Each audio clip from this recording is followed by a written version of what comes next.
Nah, umumnya umur kopi belajar berbuah itu pada tanaman robusta ini di usia 2,5 sampai 3 tahun. Maka tadi saya sampaikan penggunaan power bisa di atas 2 tahun ke atas sudah bisa kita menggunakan dengan power nutrisi atau penggantinya adalah Fruitop yang disemprotkan di atas ya. Kemudian untuk Arabica ini di usia 3 sampai 4 tahun ya. Ini agak lebih lama. Jadi di ketinggian lebih tinggi usianya bertambah kurang lebih sekitar mundur 1 tahun untuk tanaman kopi mulai belajar berbuah. Nah, waktu kuncup biji kopi sampai biji kopi matang itu rata-rata kopi robusta memerlukan waktu 8 sampai 11 bulan ya. Sementara kopi Arabica 6 sampai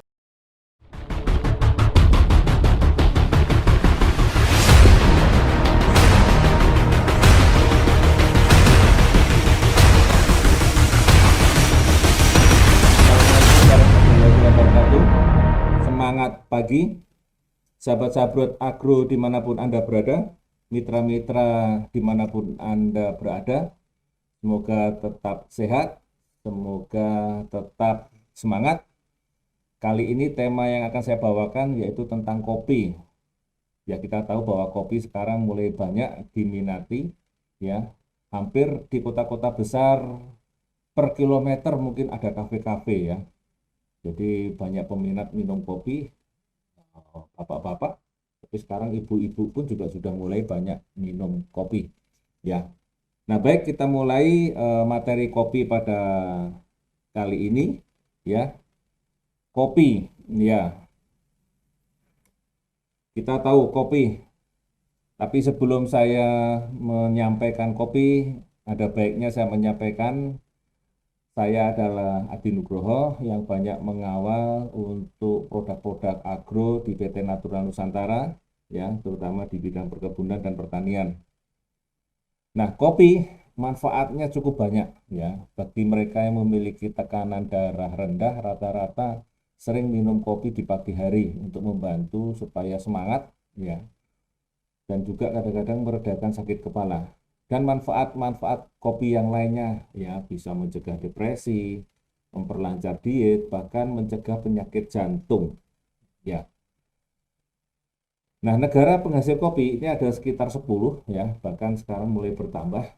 Namun Indonesia sekarang ada di posisi 4 dunia ya setelah Brasil, Vietnam maupun Kolombia ya. Nah, produksinya pun cukup lumayan besar. Kita dapatkan data ini di tahun 2019 ya, kurang lebih sekitar 639.000 ton per tahun. Ya, atau sekitar 8% dari produksi kopi dunia. Ya.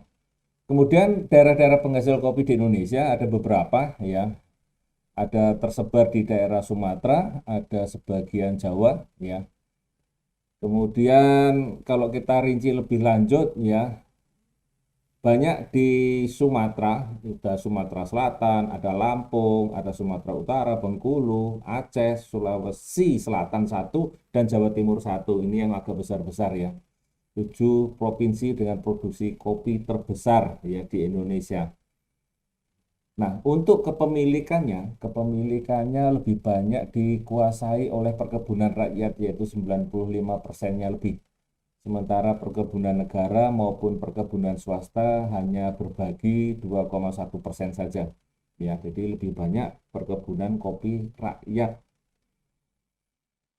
Di Indonesia ada beberapa kopi yang lebih dikenal barangkali ada dua, yaitu kopi Robusta dan kopi Arabica. Dan ini adalah sebagian datanya lebih banyak ditanam pada tanaman kopi Robusta ya. Ini terbanyak ada di Sumatera Selatan, sementara kopi Arabica terbanyak ada di Sumatera Utara. Ya, di Indonesia dikenal ada 3 jenis kopi yaitu Robusta, Arabica, dan Liberica. Ya, kita membahas yang paling banyak di Indonesia yaitu Robusta dan Arabica. Nah, Robusta dan Arabica ini ada perbedaan. Yang Arabica ini daerah asalnya adalah Ethiopia, tumbuhnya 7 sampai 9 bulan dengan rasa manis dan soft ya, kafeinnya 0,8 sampai 1,5 dan ini ditanam di ketinggian 800 hingga 2200 meter ya. Kemudian untuk kopi robusta ini ada di bawah ya, di daerah asalnya yaitu Kongo dengan masa tumbuhnya agak lebih lama, 9 sampai 11 bulan. Kemudian rasanya kuat dan tajam ya. Kemudian kafeinnya ini cukup agak tinggi sehingga sedikit asam biasanya 1,7 hingga 3,5 ya. Dan ini ditanam di ketinggian 0 sampai 900 meter. Ya. Ini perbedaannya yang lain lagi ya adalah rasanya sedikit berbeda, rasa dan aromanya ya. Kalau Arabica ini cenderung floral, kemudian kalau Robusta ini lebih earthy dan nutty ya. Cara tanamnya nanti sedikit berbeda, bentuknya bijinya juga berbeda, yaitu yang satu oval, yang satu lebih bundar ya. Robusta ini agak lebih bundar. Dan harganya juga berbeda ya. Harganya lebih mahal, sedikit lebih mahal di Arabica, dan Robusta dihargai agak sedikit lebih murah ya. Nah, teman-teman, sahabat-sahabat agro dimanapun Anda berada, ini pembibitannya, saya katakan tadi ada perbedaan ya, utamanya mulai dari pembenihan sejak awal. Kopi Arabica itu ditanam dengan bijinya, ya, ditanam dengan bijinya. Jadi membuat bedengan terlebih dahulu, kemudian bedengannya setelah siap, kemudian biji ditata dengan sedemikian rupa, kemudian disiram menggunakan gembor. Nah, kemudian setelah itu disungkup, ya, ditutup dengan plastik, disungkup, kemudian disiram setiap hari, ya, sampai nanti stadium kepelan dipindah ke polybag. Kemudian untuk kopi robusta, ya, kopi robusta ini kita gunakan dengan menggunakan batang bawah entres dan batang bawah, pakai batang bawah dan pakai batang atas. Jadi disiapkan dulu batang atasnya dan disiapkan dulu batang bawahnya, ya, batang bawahnya, kemudian batang atasnya biasanya pakai BP 308 atau sekelas dengan itu, ya. Nah, caranya juga diruncingkan kemudian diikat dengan tali rafia ataupun plastik. Nah, pemberian produk nasanya tentu saja berbeda, tetapi bisa dicampurkan pada media tanam sebelum biji kopi ditanam atau steknya itu ditanam. Jadi pada medianya dicampurkan yaitu Supernasa atau granul Organindo ya, ditambah nanti dengan Natural Glio ya. Ini secukupnya saja sesuai dengan media yang akan digunakan. Jadi kira-kira kalau kita menggunakan kurang lebih sekitar ya antara 200 kilo ataupun 300 kilo media, bisa kita tambahkan satu botol Supernasa yang 250 gram, atau Organindo bisa kita tambahkan sekitar setengahnya saja, kita campurkan. Kemudian glionya kita bisa campurkan satu kotak ya, satu kotak untuk dicampurkan supaya apa? Supaya mencegah anti jamur, karena tanaman masih yang berbatang lunak, masih pendek, masih muda, biasanya serangan jamurnya cukup berat, dan kalau sudah terserang biasanya mati. Jadi disayangkan supaya kita bisa mencegah jamur sejak dari awal. Kemudian biasanya stek yang bisa digunakan itu bisa sekitar kurang lebih 5 sampai 9 bulan. Jadi bisa digunakan sebagai stek batang bawah. Ini disiapkan sebelum kita mulai penanaman di lahan. Jadi 1 tahun sebelumnya kita sudah mulai menanam stek untuk bagian bawahnya. Sedangkan bibit nanti di polybag yang bisa disiapkan ke pindah ke lahan rata-rata setelah 1 tahun ya. Atau kurang lebih sekitar 8 sampai 12 bulan. Ya, baru kita bisa pindahkan, baik itu untuk yang dari biji ataupun yang nanti dari stek. Jadi Arabica maupun Robusta akan pindah ke lahan rata-rata di usia 8 sampai 12 bulan. Kemudian sebelum pindah ke tanaman naungan ya, sembari kita mempersiapkan entres atau sembari kita mempersiapkan penanaman di polybagnya ya, kalau kita mulai menanam sendiri, kalau tidak beli, maka tentu saja kita tanam tanaman penaungnya terlebih dahulu ya, karena ini fungsinya adalah menaungi, dan tanaman kopi tidak terkena sinar matahari secara langsung. Maka kita tanam, yaitu bisa kita tanam ada lamtoro, ada tanaman dadap ataupun tanaman sengon ya. Kemudian tanaman-tanaman penaung yang sementara ini bisa seperti haapaan ya, kemudian daun duduk, kemudian ada lamtoro, ada oro-oro, kacang babi, ataupun semai akasia, ya, akasia filosa yang kita gunakan di situ. Jadi ini untuk penaung sementara, artinya sementara, ya nanti akan diganti ataupun mungkin akan ditanami yang tanaman penaung yang nanti penaung tetapnya sambil menunggu penaung tanaman tetapnya. Ya. Nah, jarak tanam teman-teman semua, mitra-mitra semua, jarak tanam Arabica dan Robusta hampir sama ya, hampir sama dengan jarak 2 kali 5 meter dan kali 2,5 ya, 2,5 meter kali 2,5 meter. Sedangkan Robusta bisa agak lebih berjarak lagi 2,75 sampai 2,75 meter atau sekitar kurang lebih 1.600-an pohonnya per hektar ya, kurang lebih seperti itu. Tanaman kopi ini memang unik ya, selain diambil buahnya tetapi ini juga tanaman yang sering juga digunakan sebagai tanaman untuk menjaga tanah kita tidak longsor ya, daerah-daerah yang sering longsor, sering terjadi longsor, maka sering juga ditanami tanaman-tanaman kopi beserta penaungnya ya, untuk menjaga supaya tidak mudah longsor. Kemudian pupuk dan pemupukan. Pada pemberian unsur hara pada pemupukan pertama itu dilakukan 1 bulan setelah tanam dengan pupuk tunggal. Ya, dosis yang kita berikan itu adalah kurang lebih 25 gram urea, 25 gram SP36, dan 20 gram KCl. Serta tambahkan sedikit supernasa 30 gram. Ya, jadi ini dijadikan satu, dimasukkan, ditanam di dekat perakaran ya.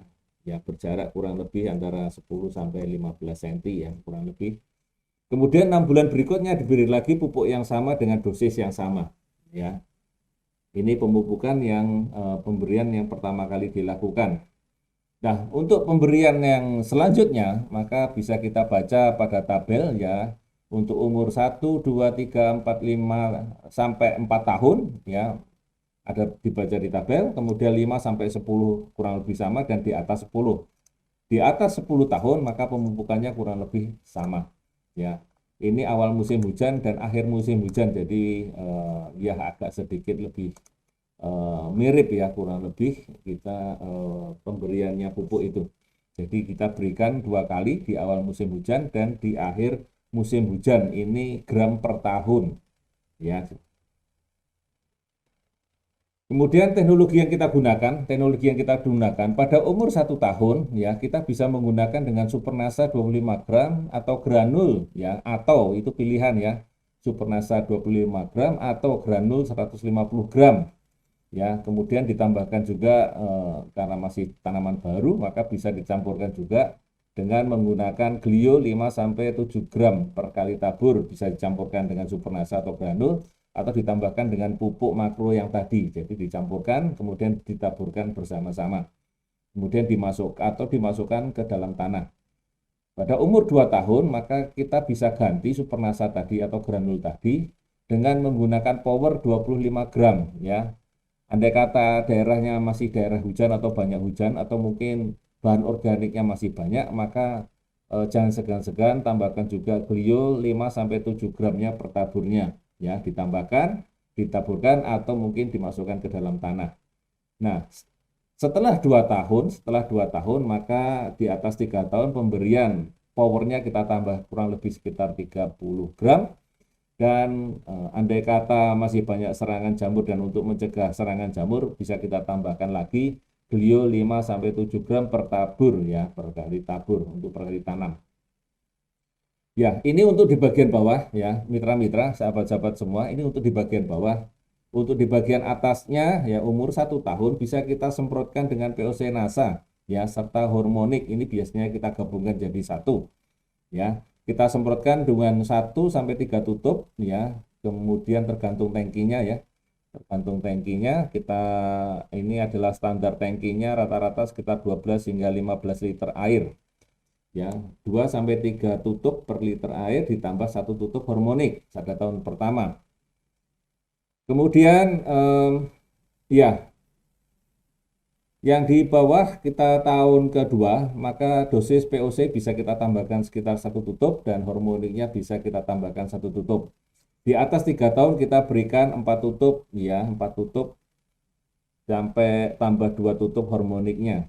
Ya, kalau BSA ini BSA menyesuaikan dosis yang sudah disarankan dari BSA. Ya, jadi kalau kita nggak menggunakan POC-NASA ataupun hormoniknya, kita bisa menggunakan BSA plus hormonik ya. Kita BSA plus hormonik kita tinggal tambahkan sesuai dengan saran dari dosis BSA. Kemudian free top ini bisa kita semprotkan ya. Ini kita tuliskan ada bareng bersamaan dengan power. Jadi masuknya di usia di atas 3 tahun atau mungkin di atas 2 tahun ya, 2 tahun atau 3 tahun masuknya di situ. Ini kolomnya belum pas ya. Jadi free top ini kita semprotkan di 2 tahun seperti kita menggunakan sebagai pengganti power. Jadi power itu akan masuk di 2 tahun ya, kemudian masuk di 3 tahun. Nah, untuk penggunaan free top sama, jadi penggunaannya di 2 tahun dan di atas 3 tahun. Jadi ini mohon direvisi ya. Ini ada ditulis pada umur tanaman di 1 tahun, maka sebaiknya kita semprotkan di umur 2 tahun ke atas. Kemudian glio, tadi glio di bagian bawah, jadi ini untuk membantu perakaran, sementara glio untuk menjaga karat daun dari sejak awal, bisa kita semprotkan ya, kita semprotkan namun terlebih dahulu perlu dilakukan dengan penyaringan. Jadi kita ambil 1 sendok glio, ya 1 sendok makan glio dicampur dengan air kurang lebih 5 liter, kemudian kita saring, airnya kita masukkan ke dalam tangki, ya. Airnya kita masukkan ke dalam tangki, tinggal kita tambahkan POC-NASA sama hormoniknya, kemudian kita cukupkan airnya, ya baru kita semprotkan. Kalau serangan hamanya juga makin banyak atau mungkin di daerah sekitar juga banyak penggerek kopinya, maka bisa kita tambahkan langsung 1 sendok makan BVR. Ya, ini ada beberapa kesaksian yang menggunakan BVR saja cukup membantu menjaga serangan penggerek buah kopi, di mana penggerek buah kopi ini hamanya menggerek buah kopi sehingga kopinya berlubang, jadi kok cita rasanya juga menurun. Ya. Nah, ada beberapa yang catatan di sini yang perlu kita sampaikan. Ada pupuk yang ditebar bersama pupuk makro atau dikocorkan bersama dengan air. Jadi kalau dikocorkan berarti ditambah dengan air, kita siramkan. Ataupun ditebarkan bersama pupuk makro, jadi Supernasa atau Power Nutrisi tadi bisa dicampurkan dengan pupuk makro dan ditebarkan. Kemudian ada juga yang disemprotkan ke daun, jadi saya sampaikan sekali lagi, dosis BSA sesuai dengan takaran ataupun anjuran yang ada di kemasannya, kemudian tinggal tambahkan 1 tutup hormonik, kita semprotkan. Untuk glio dan BVR ini menjaga jamur dan hama biji kopi atau penggerek biji kopi. Jadi bisa kita semprotkan untuk dari sejak awal. Kalau kita taburkan di bawah berarti untuk menjaga serangan akar pada tanaman-tanaman yang masih muda. Kalau kita lakukan penyemprotan berarti kita untuk menjaga ya penyakit karat daun yang biasanya menyerang pada tanaman kopi atau penyakit utama pada tanaman kopi yaitu karat daun. Nah, kebutuhan untuk 1 hektarnya ini kurang lebih Supernasanya 6-9 kilo atau kalau kita menggunakan dengan granul 5-7 sak. Kalau kita umur di atas 2 tahun ke atas ya kita bisa menggunakan Power Nutrisi 6-9 kilo. Sementara POC-NASA ataupun hormoniknya yang disemprotkan ya dengan dosis yang seperti itu kurang lebih kita memerlukan POC-NASA-nya 20 botol yang ukuran 500 ml, hormoniknya 25 botol yang ukuran 100 ml. Kemudian kalau kita rutin menggunakan glio dan BVR-nya, maka kebutuhannya dalam 1 hektar adalah 12 kotak glio dan 12 kotak BVR. Nah, kalau untuk ukuran kecil, yaitu kurang lebih sekitar 100 pohon, maka kalau kita butuhkan kebutuhannya tadi, Supernasa memerlukan 2,5 kilo sampai 3 kilo atau 1 kotak Supernasa. Atau kalau kita menggunakan dengan granul Organindo, ini membutuhkan 1-2 sak. Kemudian Power Nutrisi untuk usia di atas 2 tahun, kita bisa menggunakan Power 3 kilo. Ya. Dosisnya sama seperti yang tadi di 1 hektar. Kemudian POC-NASA, ini kita memerlukan 1 botol yang 500 ml dan hormoniknya 2 botol yang 100 ml dengan dosis yang tadi saya sampaikan. Kemudian untuk glionya sekitar 2 kotak, untuk BVR-nya juga sekitar kurang lebih 2 kotak. Jadi BBR dan glio ini bisa dicampurkan bareng dengan peosinasa maupun hormon hormonik dalam satu kali semprot saja bisa.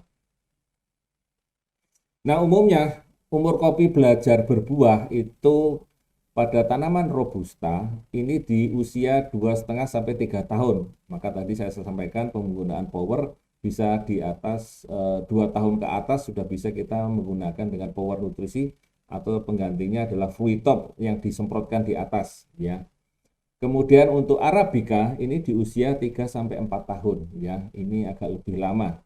Jadi di ketinggian lebih tinggi usianya bertambah kurang lebih sekitar mundur 1 tahun untuk tanaman kopi mulai belajar berbuah. Nah, waktu kuncup biji kopi sampai biji kopi matang itu rata-rata kopi robusta memerlukan waktu 8 sampai 11 bulan ya. Sementara kopi Arabica 6 sampai 8 bulan ya. Agak berbeda ya. Jadi penyemprotan tadi itu dilakukan kurang lebih di bawah tanaman sebelum berbunga ya, sebelum berbunga. Jadi kalau sudah berbunga sebaiknya tanaman tidak dilakukan penyemprotan karena dikhawatirkan semprotan tadi akan merusak bunga-bunga kopi atau penyerbukan kopi yang secara alami yang dilakukan oleh serangga. Nah, kemudian mitra-mitra sahabat-sahabat kita lakukan pemanenan yaitu biasanya terjadi di sekitar bulan Mei. Ya, di sekitar bulan Mei ini hampir bersamaan antara Mei sampai Juni dan biasanya berlangsung sampai kurang lebih 4 bulan dan berakhir di Agustus ataupun September ya. Jadi kalau dia akan metik, bakal dipetik yang merah-merah saja ya. Ada yang dipetik merah-merah saja dan akan diambil setiap 10 hingga 14 hari sekali. Jadi kita hanya memetik buah yang merah saja ya, tidak ambil yang merah saja. Maka proses pemanennya akan memakan waktu sekitar 4 bulan.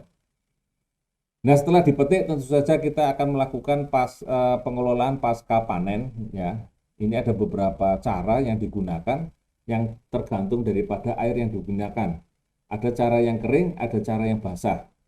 Acara yang kering pun ada dua cara, yaitu pecah buah dan tanpa pecah buah. Sementara yang basah ada dua cara juga, yaitu giling kering dan giling basah. Ini nanti kalau akan ada waktunya akan kami sampaikan di lain waktu ya. Kita banyak untuk di pemupukan terlebih dahulu.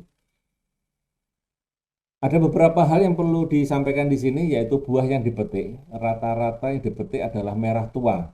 Tapi juga ada yang hijau ini kami sarankan untuk tidak dipetik ataupun kuning kemerahan juga belum dipetik. Karena apa? Karena kita nanti kalau kita petik maka panen yang berikutnya rata-rata atau kecenderungannya memiliki panen yang lebih sedikit ya. Ini juga berlaku untuk tanaman buah yang lainnya ya, misalnya mangga ataupun yang lainnya. Biasanya kalau dipetik masih terlalu muda, maka musim panen yang berikutnya biasanya turun ya. Maka kami sarankan yang diambil untuk tanaman kopi ini adalah merah penuh atau merah tua. Kemudian setelah dipanen, ya tentu saja langkah berikutnya kita melakukan pemangkasan. Ada banyak pemangkasan yang dilakukan pada tanaman kopi.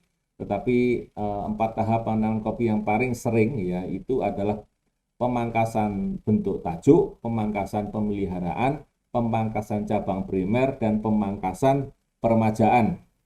Dan yang paling biasanya begitu setelah selesai dipanen, tentu saja dilakukan setelah 2 atau 3 bulan panen, kadang-kadang sampai hanya 1 bulan panen, ya setelah panen di bulan Desember sampai Januari tadi, ya.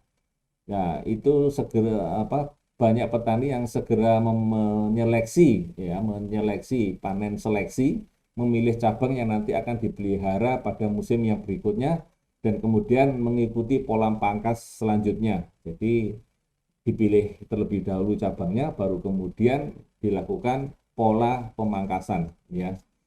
Nah, ini pemupukannya maka akan mengikuti sesuai dengan saran yang seperti 1 tahun yang tadi di awal pemupukan kita mengulangi lagi pada awal musim hujan dan akhir musim hujan.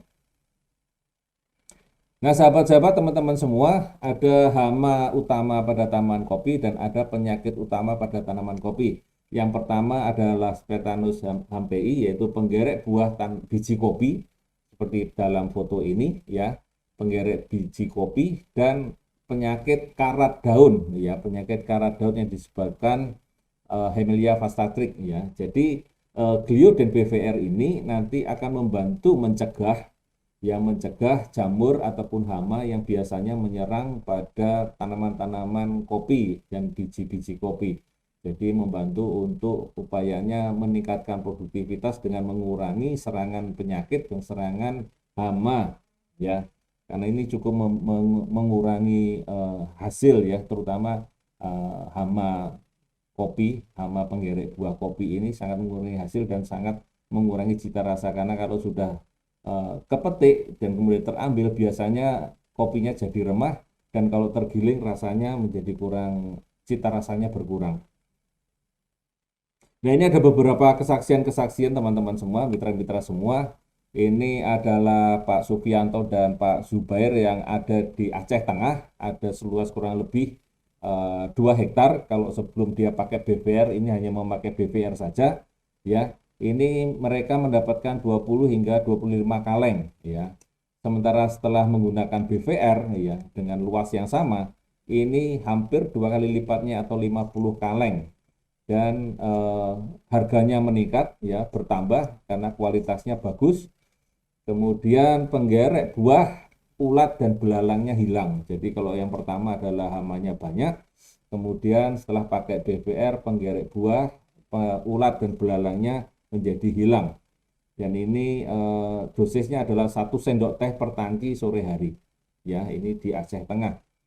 Kemudian di Sulawesi Selatan Pak Thomas Tandi ya, ini kopinya jenisnya Arabica ya. Ini dengan menggunakan VOC NASA dan hormonik ya. Waktu itu menggunakan VOC NASA dan hormonik ya, disemprotkan dengan dosis 31 tutup 3 tutup NASA, 1 tutup hormonik dalam tangki 14 liter di bawah daun disemprotkan.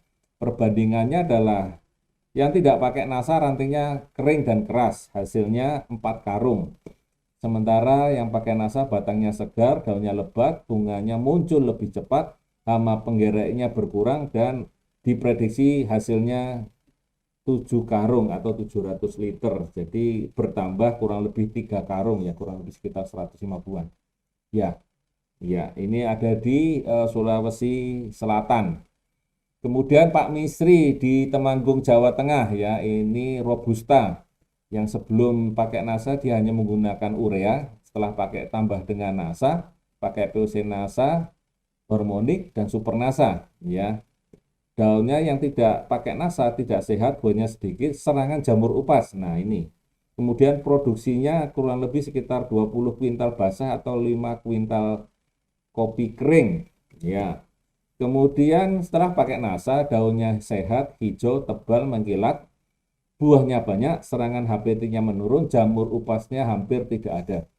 Dan taksiran produksinya kurang lebih sekitar 30 kuintal, artinya bertambah 10 kuintal dengan tambahan kurang lebih 2,5 kuintal kopi kering. Jadi tambahan keuntungannya kurang lebih sekitar ya 4 juta ya, kurang lebih ya, luar biasa. Kemudian Pak Gatot Cahyono di daerah Temanggung juga ya, ini pakai POC NASA, hormonik, super NASA, power ya. Jadi ada tambahan powernya, 4-4-nya dipakai. Yang pertama sebelum pakai NASA daunnya lemas dan produksinya hanya 3 ton ya, dari 500 pokok atau setengah hektar kurang lebih. Sementara setelah pakai NASA daunnya tebal, penyerbukannya lebih cepat 1 bulan, kerontokan bunganya berkurang, buahnya lebat, besar dan tidak rontok, HP-nya, hama dan penyakitnya berkurang, dan produksinya bertambah 1 ton ya, 1 ton. Jadi keuntungan kotornya kurang lebih 3 juta ya, kurang lebih. Ini baru 1 kali panen ya. Ini adalah beberapa kesaksian. Dan ada beberapa manfaat setelah kita menggunakan dengan produk-produk organik NASA. Daunnya lebih hijau, bunganya mengkilat, buahnya lebih besar, warna buahnya lebih mengkilat, kerontokannya buah berkurang. Ya, ini juga ada beberapa kesaksian yang melalui WA ya.